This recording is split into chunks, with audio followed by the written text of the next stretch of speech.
slabs, how the classification of slabs are done based on the configurations, based on their shape, and based on how the load is transferred, etc. So we have seen all these yesterday, and we also have started the design steps for design of one-way slab, in which we have completed how to calculate the trial depth for the slab, then how to calculate effective span for the slab, then the load calculation, moment capacity of the slab, area of the steel required, the spacing between the bars, area of the steel for distribution steel, and then check for shear, and finally we arrived at check for the development length. And today I'm going to explain you the concept of development length, and what is actually the concept related with this development length, which is normally identified as the bond. Okay, so let us see now today what is the concept of bond. Let me share my screen first.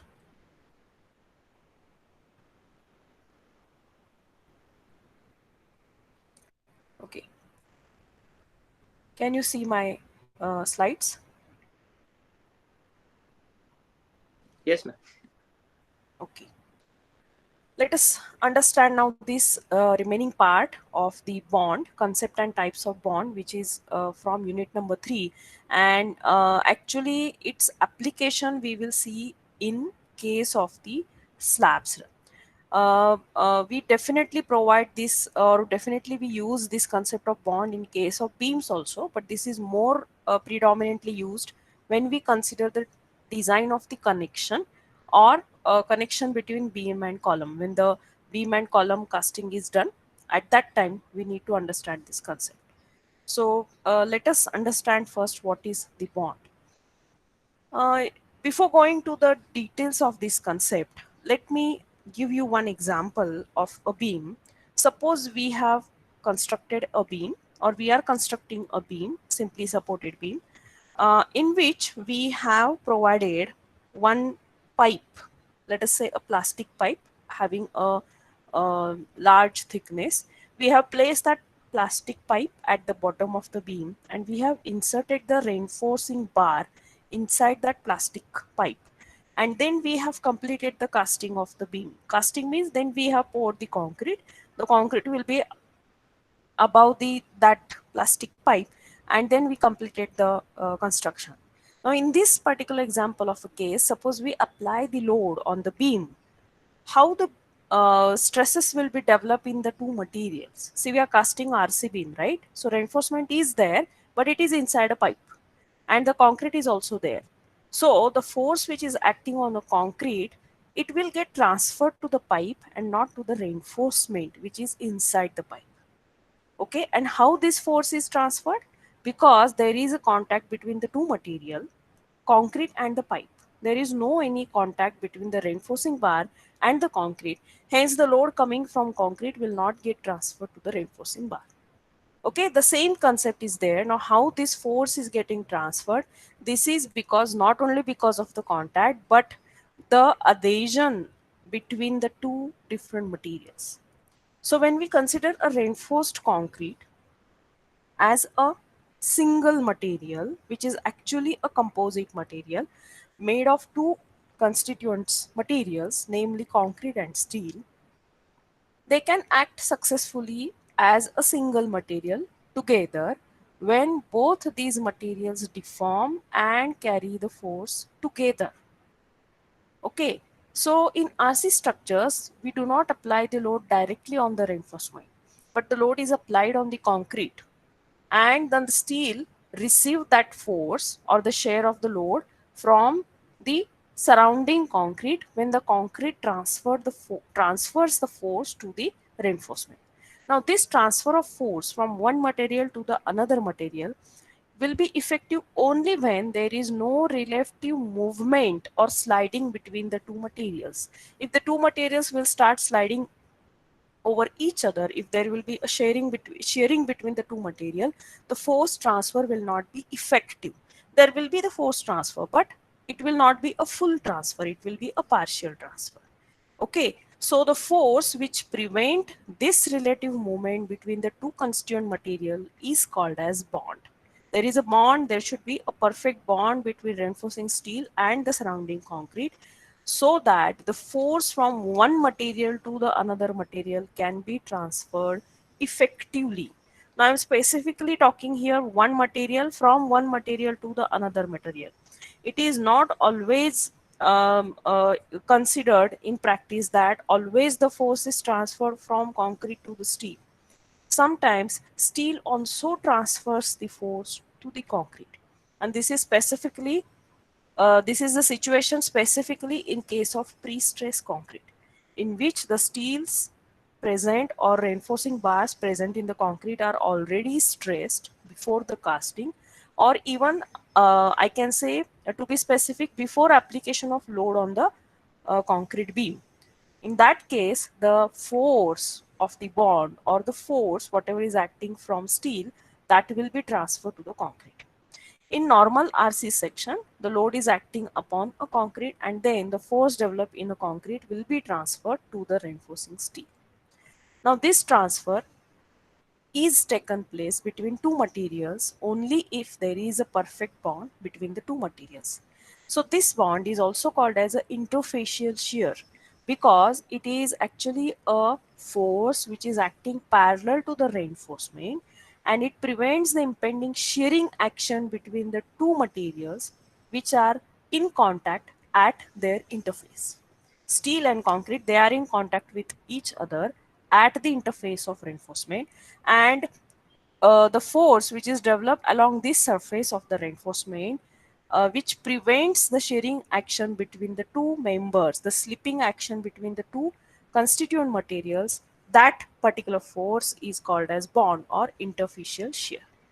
Now, what happens in case of the RC beam where the steel which is embedded inside the concrete starts corroding? This is the another situation that the steel inside the concrete has started corroding. Because of the corrosion, the product of the corrosion, they gets deposited, they starts depositing surrounding the steel surface. The product, corrosion products, they get deposited surrounding the steel surface, and hence the contact between the original steel and the concrete gets disconnected. Okay, so in that case, because of the corrosion of steel, the bond between the concrete and the steel get reduces, or it get reduced, and because of the reduction in the bond, there are chances that the steel inside the concrete may get pulled out easily. It will get pulled out because of the application of the load. Okay, so corrosion in another way, the most important action of the corrosion, that these corrosion products expand and they crack the concrete and damage the concrete directly. Along with that, it also reduces the bond between the two material, and because of the weak bond between the two material, the force transfer from concrete to the steel or from steel to the concrete will not be appropriate, and the steel may come out from the section because of the pulling action. This is especially very critical when a particular section is subjected to tensile forces.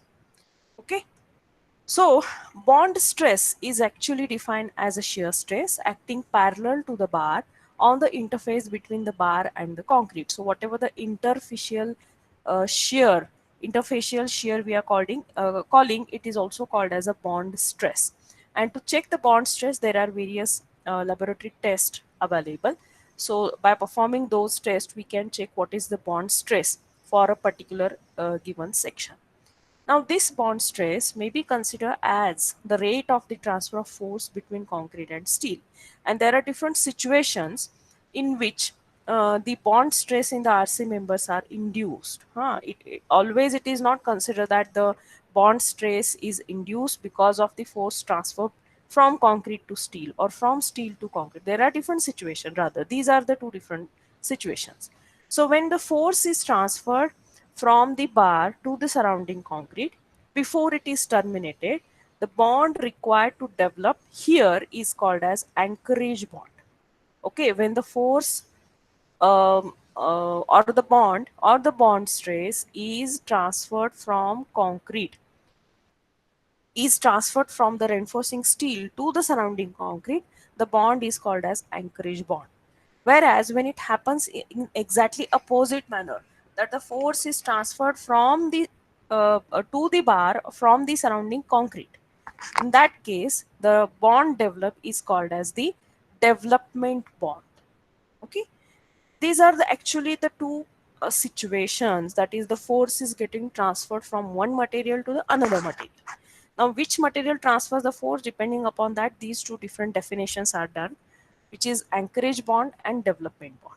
And there is a third type of bond also, which is called as flexural bond, which is actually a type of a development bond or development length only. What is that? When we consider a particular bar present in a in a beam, we already know that there will be a variation of bending moment across the length of the beam. So across the length of beam means the across the length of the bar also there is a variation of the bending moment. And because of this variation, the bond force developed at various sections along the surface of the reinforcing steel also varies. And that particular bond is called as a flexural bond because it is developed because of the bending moment. Okay, so this is actually one kind of a development bond itself, where the force is transferred from bar to the surrounding concrete because the moment is resisted by the force developed in the bar. Okay, and but the name is given as a flexural bond. Okay, so what is important in the design of a beam or in the design of the slab, we have to consider this effect of bond, or we need to design the beam or need to design the slab in such a fashion that the sufficient bond stress is developed between the two materials, so that the force transfer from one material to the another material will be effective. And that is achieved by providing the extended length of the reinforcing bar inside the concrete or inside the member. Okay, let us see now what are the various factors which have a direct impact on this bond resistance. The first and most important parameter is the grade of the concrete. If the grade of the concrete increases, the bond strength also increases. Obviously, the concrete has a more greater capacity to carry the force, and hence the bond strength, or the force which is transferred to the steel, will also be more. So, bond strength increases with the increase in grade of the concrete. Secondly, the diameter of the bar. The bond decreases with increase in bar diameter. Why this happens? Because the bars of larger diameter, they lead to greater cracking. The bar diameter proves to be one of the factors which directly affect the bond strength. Okay, so when we try to find out the relation between this bond strength and the diameter of the bar, we normally get the inversely proportional relation between the bar diameter and the bond strength. Okay, so greater is the bar diameter, less is the bond resistance for the same surface area because of the greater cracking due to the larger diameter of the bar. Second, a third point is bar profile condition. Now, obviously, if we use the plain bars, mild steel bars having the plain surfaces, the bond strength will be less as compared to the deformed bars. Now, these deformed bars are actually having a ribs on their surface, and because of the ribs, the interlocking between concrete and steel will be more, and because of that interlocking, the bond resistance shown by the deformed bar are more as compared to the plain bar. So nowadays everywhere we are using the deform bars only. This is another major reason why we use deform bars along with the higher strength. Okay, these deform bars are having higher yield strength, higher ultimate strength. Along with that, due to the presence of ribs, the bond strength of a particular section also increases, and hence we are widely using the deform bars. Now, how these ribs are provided on the surface of a steel, that also has an impact on this bond. Whether the ribs are, what is the spacing between two consecutive ribs, whether these ribs are inclined or they are just like rings on the bar, or what is the angle of inclination of this rib, how much is the depth of the rib, all these parameters direct have an impact on the bond resistance. Okay, so whenever a study based on bond strain, bond stress is conducted, and when it is associated with the corrosion activity, this type of experimentation is highly recommended and it is required. Next parameter is the nature of force in the bar. Now, obviously, we already know that when we consider any beam section which is subjected to the transverse loading, because of that the beam will bend, and when it will bend, the portion below the neutral axis will be in compression, portion below the neutral axis will be in tension.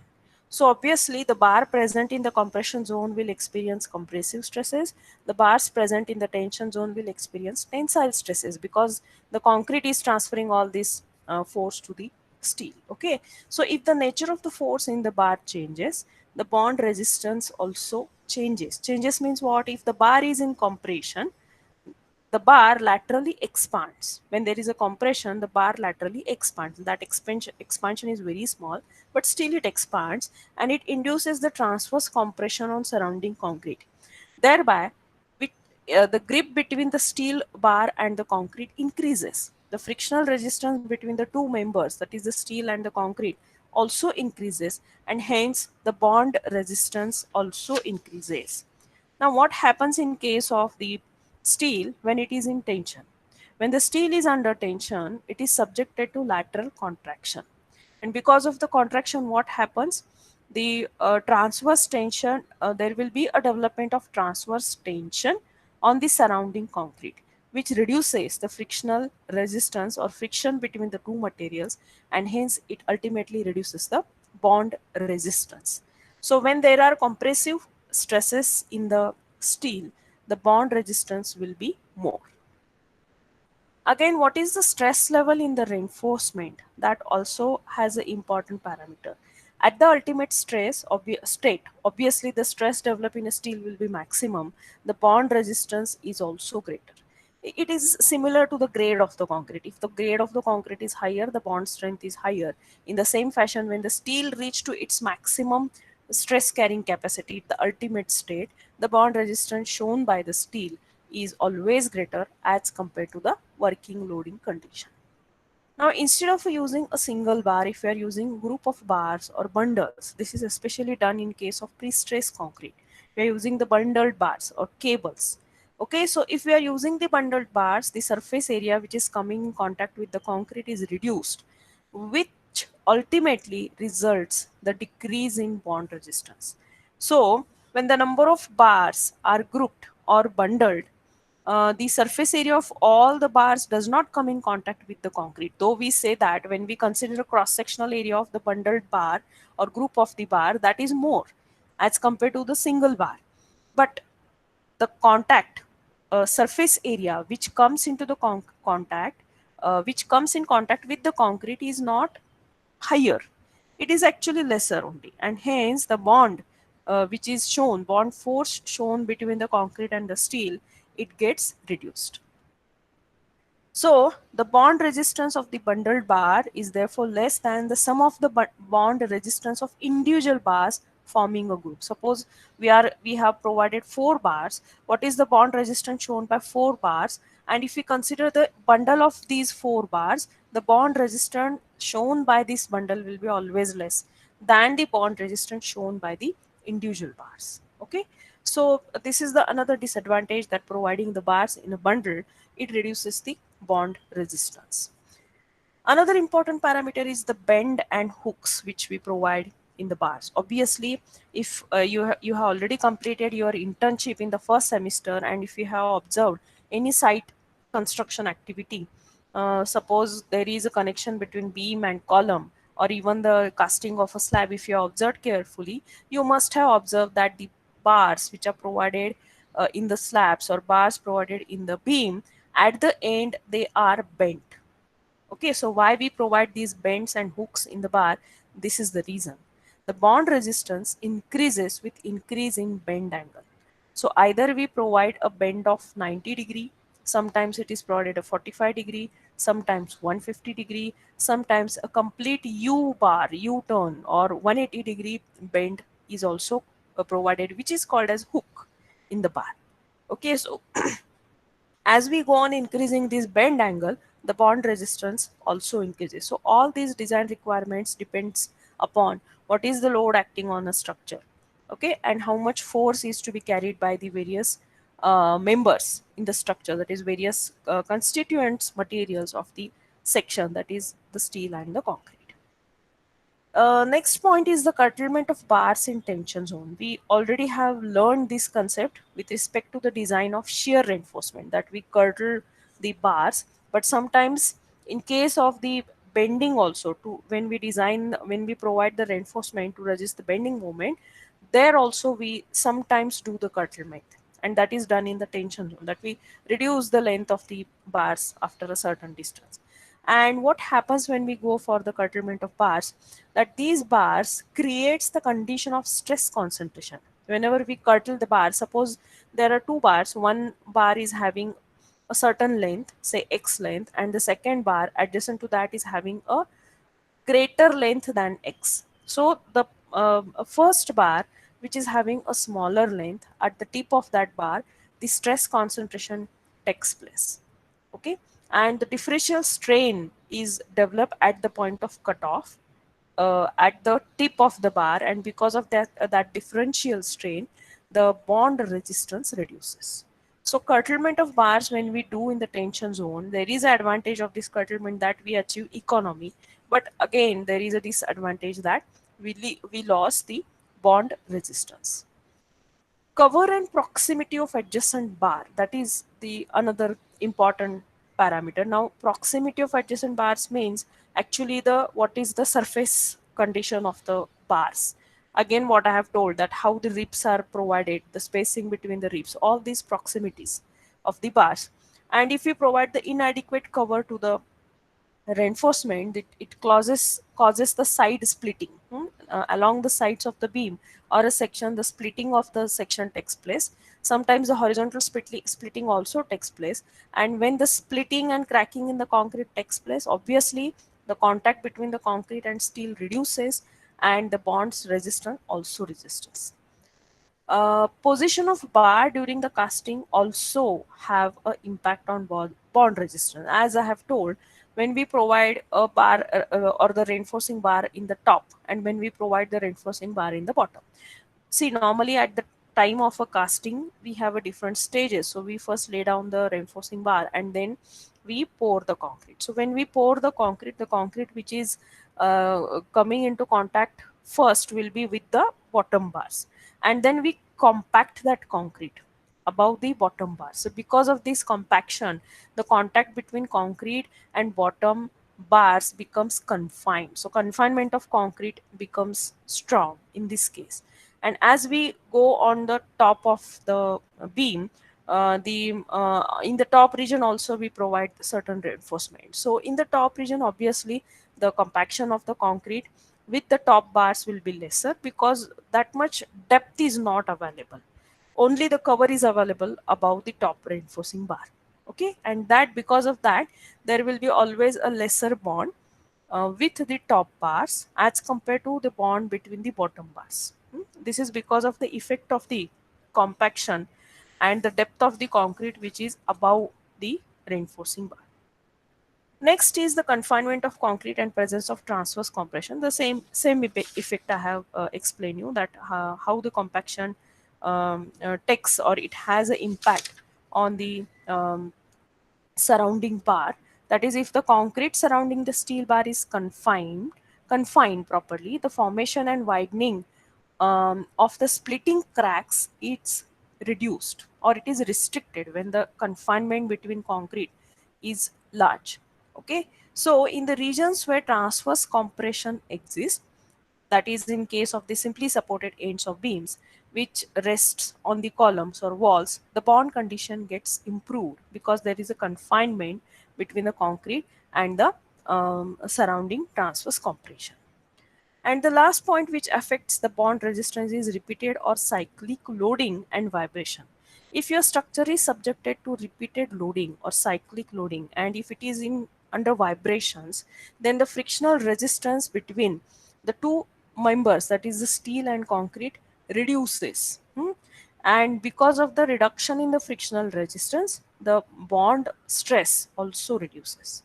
So if a structure is subjected to repeated loading or cyclic loading, or if it is subjected to higher vibrations, we need to take care of this fact that there will be the reduction in the frictional resistance, and we need to take care of this bond. To get a good bond between concrete and steel, we need to provide some additional provisions in the design. See why we need to consider the effect of all these parameters, because by considering all these parameters, we have to decide now how much should be the development length. Hmm? Development length or anchorage length is actually the length of the bar which we normally provide inside a concrete, additional length of the steel which take care of this bond. Okay, so all these factors, by considering all these factors, the length of the bar is extended to get a good bond strength. And as I've told, it is called as an anchorage bond. Now anchorage bond means either the force transfer from concrete to the steel or steel to the concrete. Now depending upon this force transfer, the two different names are used. One is the anchorage length and second is the development length. Anchorage length is actually the length which is required to transfer the force from steel to the concrete, whereas development length is the length required to transfer the force from concrete to steel. So there is a difference of the force transfer mechanism, and that's why the two different names are considered, anchorage length and development length. But truly speaking, guys, practically both means same. Anchorage length, development length, widely it is called as development length only. Okay, only the force transfer mechanism is different. The force is transferred from steel to concrete, then it is called as anchorage length. When the force is transferred from concrete to steel, it is called as development.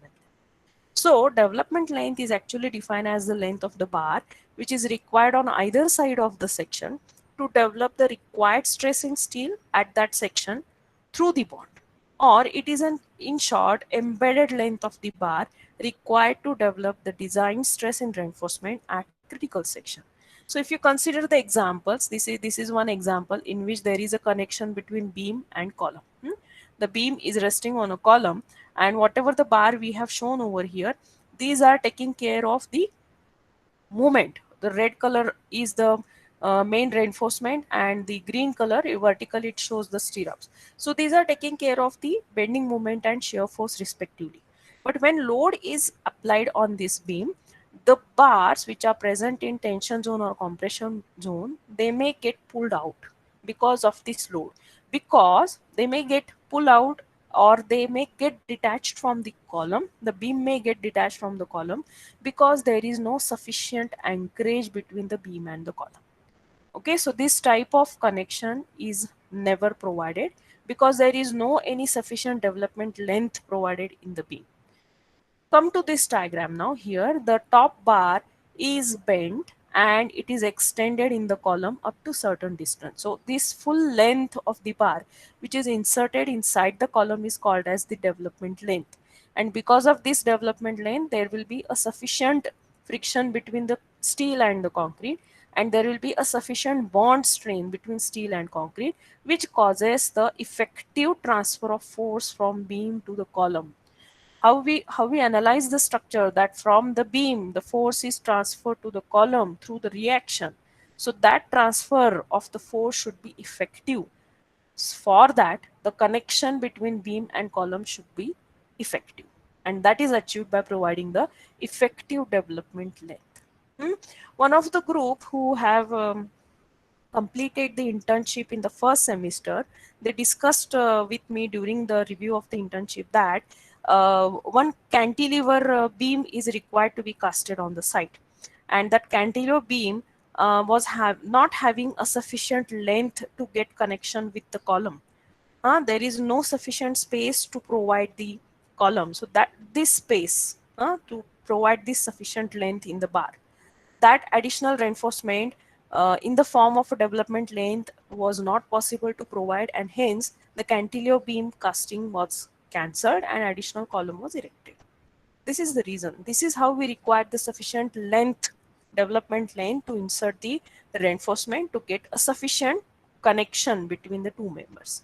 So similar to the top top reinforcement, the bottom reinforcement also inserted in the column through a certain length, that is the development length. So here you can see that this particular bend is nothing but, or this particular full length is called as the development length in the connection. Now this development length is provided in a different forms. Either we provide a 90-degree bend like this, or we may provide a 150-degree bend like this. So as we go on increasing the bend, obviously the bond strength increases.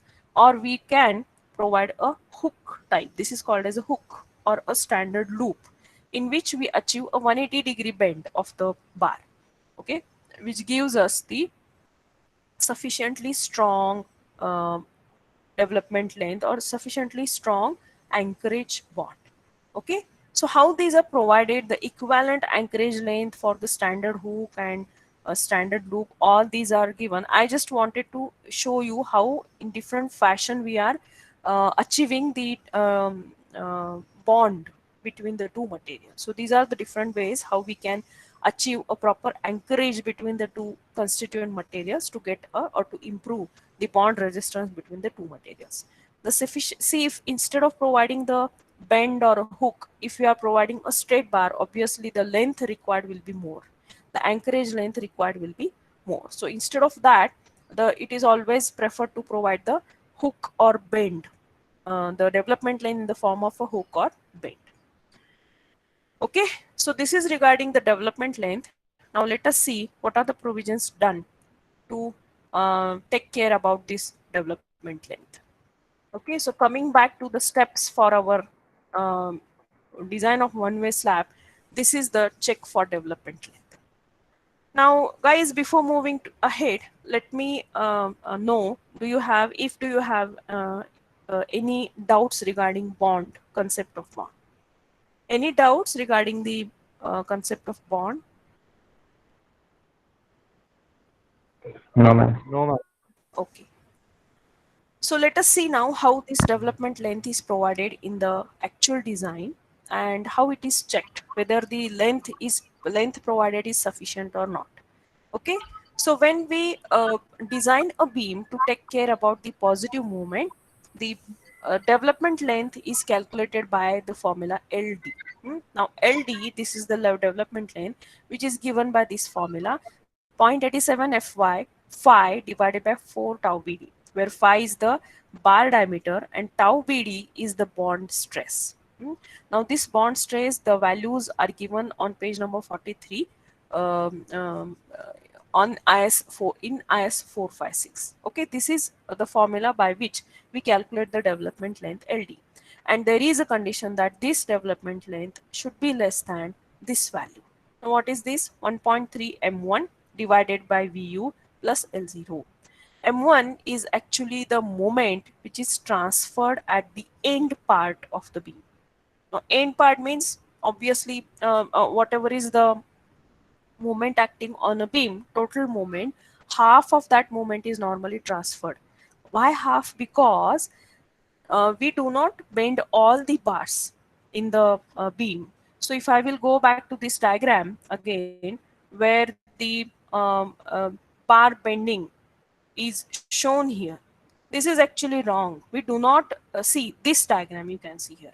We do not bend the bars, all the bars, and we do not extend all the bars inside the column, and we do not provide the development length for all the bars. Certain bars we curtail here, and some bars only we extend here. Normally this extension is done by 50% only. Okay, so this moment which is transferred is taken as half the total moment acting on a beam. So M1 is taken as half the MUR max, which is by considering that we have provided 50% bent up bars. VU is the total shear force acting on a beam, and L0 is the sum of the anchorage beyond center of support plus hook allowance. So that is what is the extended length we are providing inside the column or inside any adjacent member to have a good connection between the two members. That extended length is nothing but the anchorage, that is called as anchorage beyond the center of support. Now this anchorage is provided in this fashion. See here, this is a beam which is resting on a column, and this is the extension of the bar in the form of a hook. This is a hook. So if this is the center of my column, beyond the center of column, whatever is this length of the bar provided, that is called as anchorage, denoted by L0. Now how to find out this? So beyond this total width, we know that it is the half the width of the column. So if BS is the width of the support means our column, BS by 2 will be the total width. So this distance is up to the center of the hook is denoted by x2. Now this total value is considered as a radius through which we are bending the bar and the bar diameter. So r plus phi plus x1. Now x1 is nothing but our side cover, whatever we are providing to the beam. So how to find out now x2? Bs by 2 minus all these. We already know what is the side cover. We already know what is the diameter of the bar which we are using. Now R value is calculated or is taken like this. R is taken as 2 phi if we are using mild steel, and it is taken as 4 phi when we are using HYST bar. Okay, so R is taken as either 2 phi or 4 phi depending upon the type of the steel we have used. By putting all these values, so BS by 2 minus R plus phi minus x1, see here we can find out x2. So once we know the x2 value, this total length we can easily find out. Okay, now this is x2. This part we already know. What is this part? HA is called as the hook allowance, which is normally taken as 16 times phi for 180-degree bend, 8 times phi for 90-degree bend. Okay, all these values are given in IS code itself. Okay, so for 90-degree bend, when HYSD bar is used, so by considering this hook allowance and all these x2 and everything, actually this is the formula of L0. L0 is actually x2 plus HA. So this all distance, are you able to see this arrow? I will use the pointer. This is x2, and beyond this full length, it is called as HA. This full length is called as HA. HA is nothing but hook allowance. Okay, so L0 is actually the anchorage length beyond the center of the support, which is given as x2 plus HA. And this should be less than D or 12 times phi, whichever is greater. This is the criteria. Okay. So by considering this R value, X2 value and HA value especially given for different bends, the L0 value or the formulas are obtained like this. L0 will be BS by 2 minus X1. See here the formula X2. We will put the expression for X2 here. BS by 2 minus X1 minus R plus phi. And HA, suppose we have used 90-degree bend, then HA plus HA will be 8 phi. So minus R minus phi plus 8 phi. And when we put the value of HA over here in this equation, we get the expression for L0 as BS by 2 minus X1 plus 3 phi. We have to put R value also here. So R is 2 phi plus phi. So this is total 3 phi. So minus 8 phi minus 3 phi. We are getting it here. Okay. This is for 90-degree bend. Sorry, 8 phi plus 4 phi. It is HYST bar. And when we consider the 180-degree for mild steel, simply by putting the value of HA and R in this equation for L0, we are getting the expression like this. See, there is no need to mug up all these formulas. You just keep in mind this particular expression, L0 equal to X2 plus HA, and understand how this X2 is calculated. Then you can simply find out L0. There is no need to mug up all these formulas. Okay, and the HA value, these are already given in your IS code. This formula, this earlier formula of LD and this, it is also given in IS 456 page number 44. So let us go to the IS code now to check all these specifications. So I have opened now IS 456 page number 44. Can you see this? Yes. So for positive movement, the conditions for development length are given here. At least 1/3 the positive moment reinforcement in simple members and 1/4 the positive moment reinforcement in continuous members shall extend along the same force of the member into the support to a length equal to LD by 3. Okay, so how this LD by 3 or LD is calculated, its formula is given over here. C or M1 by V plus L0. So that formula is given. So I will simply read this so that you will understand all the values. When a flexural member is part of the primary lateral load resisting system, the positive reinforcement required to be extended into the support as described in A shall be anchored to develop its design stress in tension at the face of the support. At simple supports and at points of inflection, positive moment tension reinforcement shall be limited to a diameter such that LD computed for FD by 26.2.1 does not exceed M1 by V plus L0, where M1 is the moment of resistance of the section, considering all reinforcement at the section to be stressed to FD. FD is 0.87 Fy in case of limit state.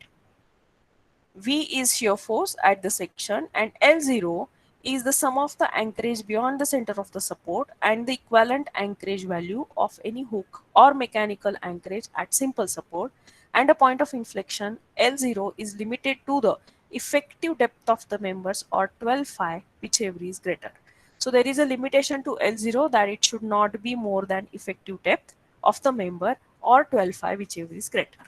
Now, in this formula, actually you have observed the formula as here, it is 1.3 M1 upon VU, but in the code, we are not able to see 1.3, right? So 1.3, what is the meaning here? See the statement given here. The value of M1 by V in the above expression may be increased by 30%. So it is 1.3 into M1 by V when the ends of the reinforcement are confined by a compressive reaction. Okay, there will be always a compressive reaction because the reactions which we calculate for any particular beam, it is acting upward. So it is compressive reaction. Okay, so the value of M1 by V, it is always increased by 30%. So this formula is considered as 1.3 into M1 by V plus L0. Is it clear? The formula. So this is the limiting value for LD. Now, what is the formula of LD? It is given in 26.2, I think. Yes.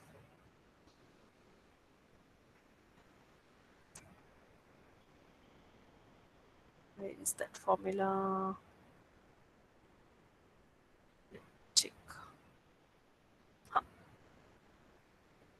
This is the LD formula, development length of bars, which is given on page number 42.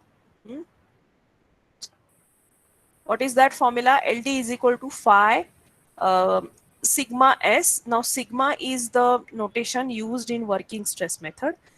In limit state, we are using Fy.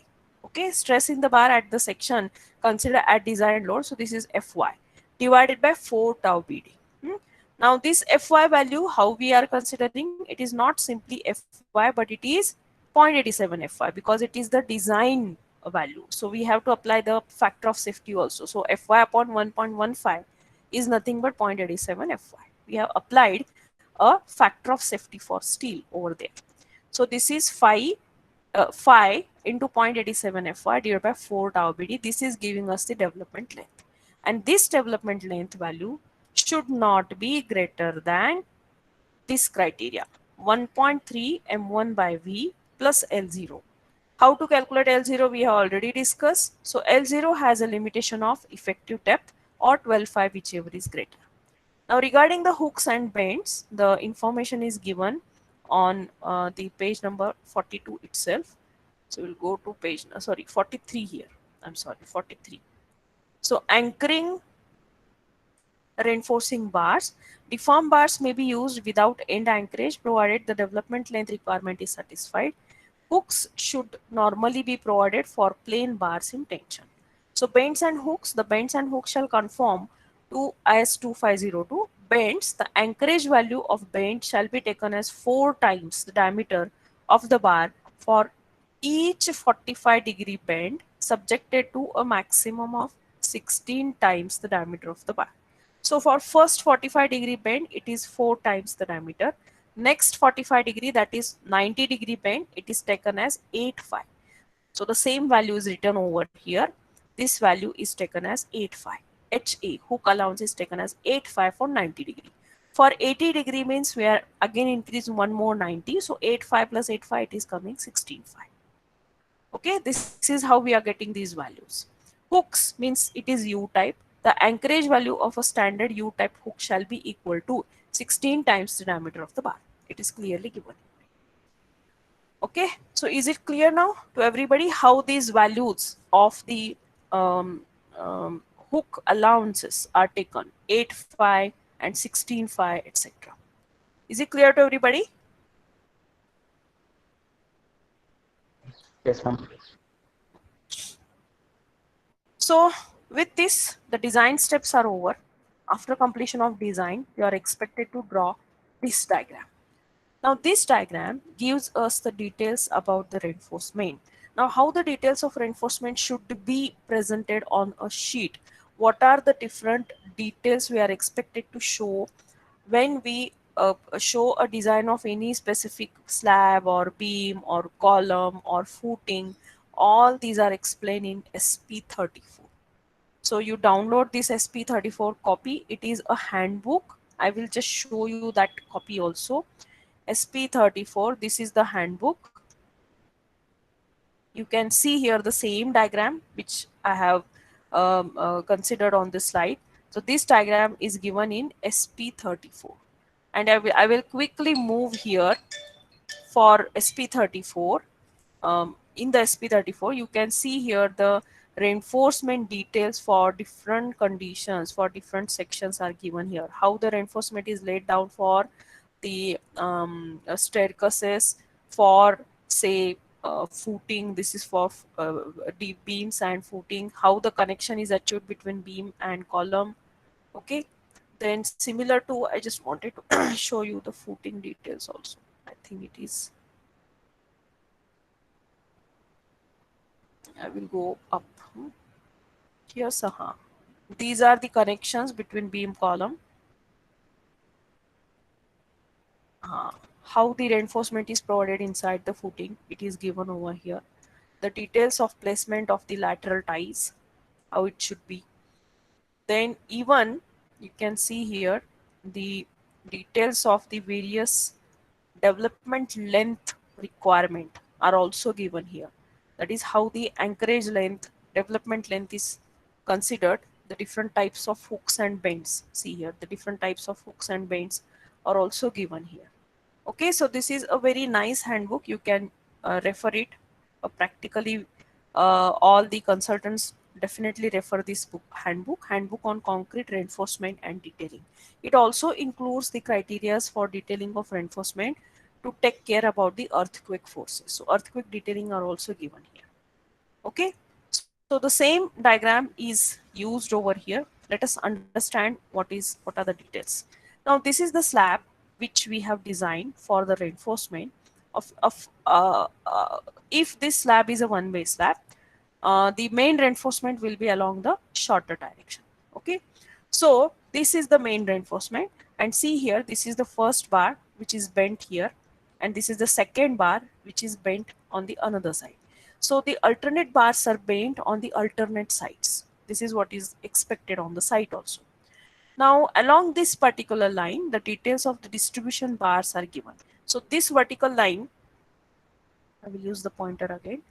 This vertical line, whatever you're observing, it is actually a distribution steel. Okay, and its information is written along this line. Okay, and these are the main bars which are bent. Distribution bars we do not bend. These are the main reinforcement, and their description is written perpendicular to that. So the details of the bars are always written in a perpendicular direction of the bar. If this is the distribution bar, the details are written in this fashion. If this is the main bar, the details are written in this fashion. Okay.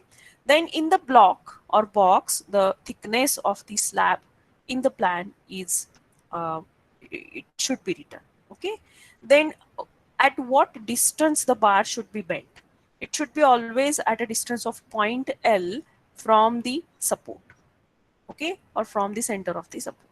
Point L, or from the face of the support. Point L from the face of the support. Okay, So these are the details in the plan. Coming to the section, now the horizontal section AA is taken here, and these are the details. So you can see here, this is the bar, this is the bottom bar which is bent over here. And this is the second bar which is bent on the another side.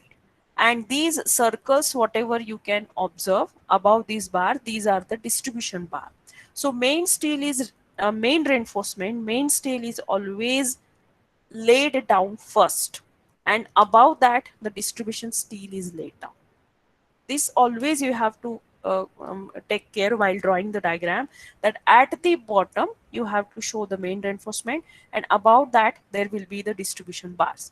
And details are given over here. What is the AST value for the distribution bar? Instead of writing the AST, normally 2 bars of 8 mm, 3 bars of 8 mm, whatever are the details, these are written here. Okay, and how these are bent, at what distance it is done, it is all these distances are given over here. Now this is the vertical section, section BB. It will give us the details of actually or mainly the distribution bar. So you can see here how the diagram or the cross section is given over here. Here the main bars are see at the bottom. Now when we cut the slab and see here along the section BB, our main bars will look like a circle, look like the dots, and the distribution steel will be in the form of a line. Okay, so these bottom circles or bottom dots are nothing but our main reinforcement, and above that there is a distribution steel. So in this fashion, even you are expected to draw your sheets in the term work. Okay, so for term work, when you complete your design, you have to draw the sheet in this fashion only. This is the standard drawing. This is called as a standard drawing, and these are the actually requirement of the drawing. तुम्ही कुठलीही sheet बघितलात site वरती तर त्याचे असंच असतं drawing. Okay, this is the standard drawing. This is for one-way slab. Now, if we consider the continuous slab, we have, see, here is a continuous support.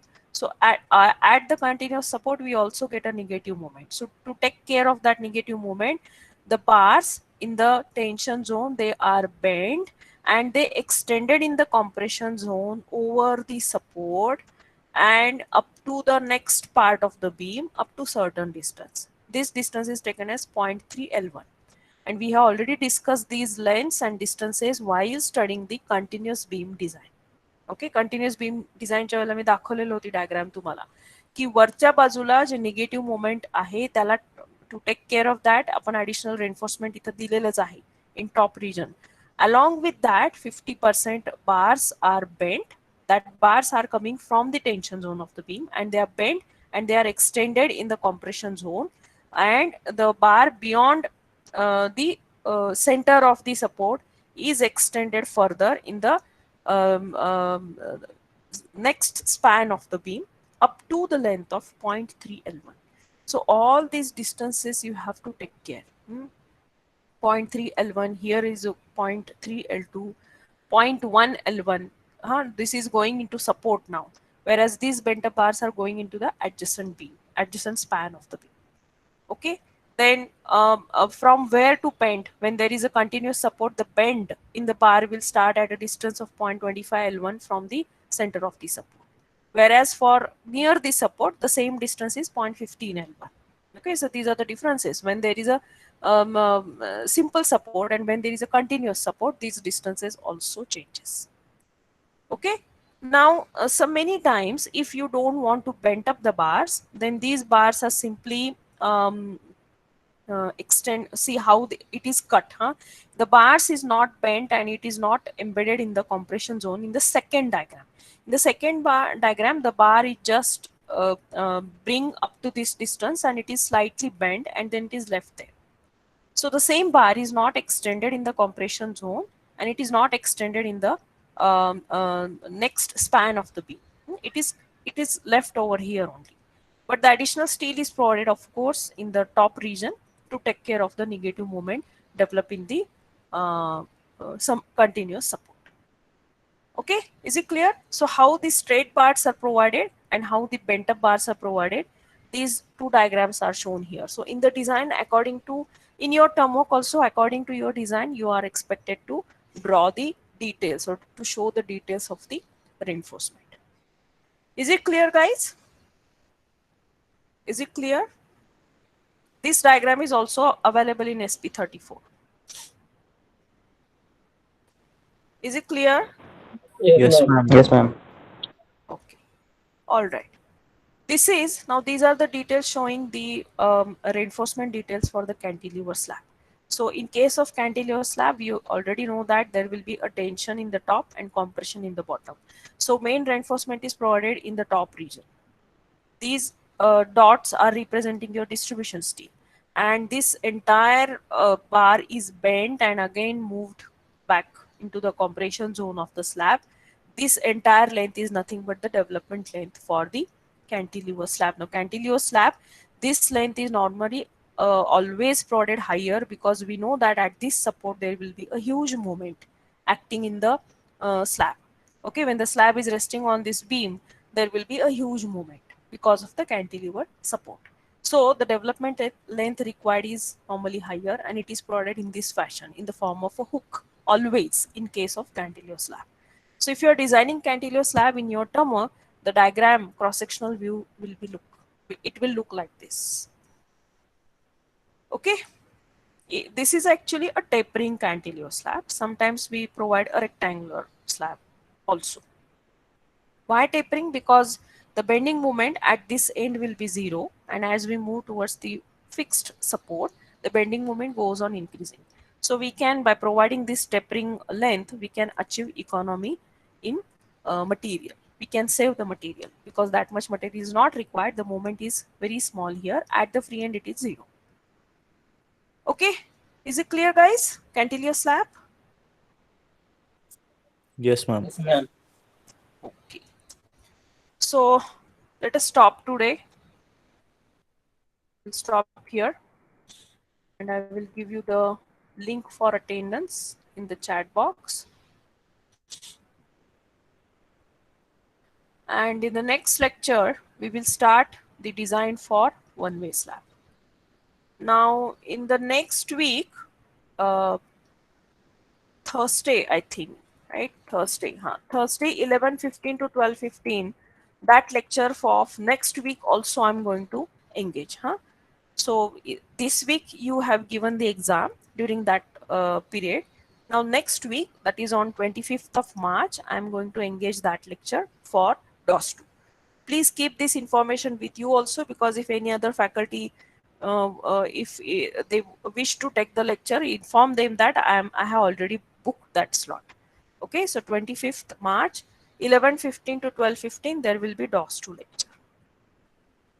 Okay, I have given the link in the chat box. Please give the attendance through the link only.